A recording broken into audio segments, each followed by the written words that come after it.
it doesn't matter if I offer higher security deposits. I've even offered to pay rent up front for a couple of months. It just feels like you're fighting a losing battle. It doesn't matter what you try, you're not going to win at this. Kluine was recruited to work in the finance industry in Guernsey. But after a year in her property, her rent has increased by almost a third, and she feels that's going to force her and her family to leave the island. Things continues exactly like it is. I mean, there's no way we can continue to afford this rental increase of 32%. So the way things are going, definitely that's the next step, because it's just not worth it. That to me is the very sad part, but I just don't have a choice.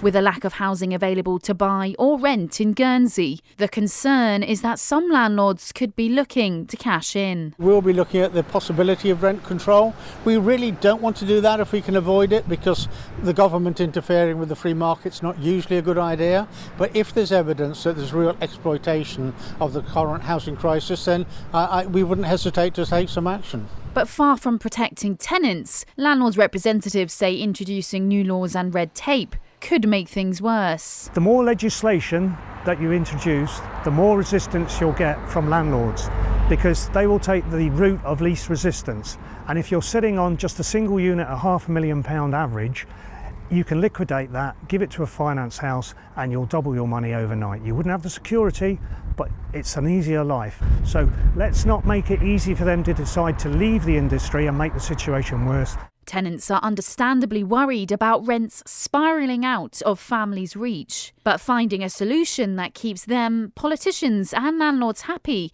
is unlikely to be a quick fix. Vicky Carter, BBC Channel Islands News, Guernsey.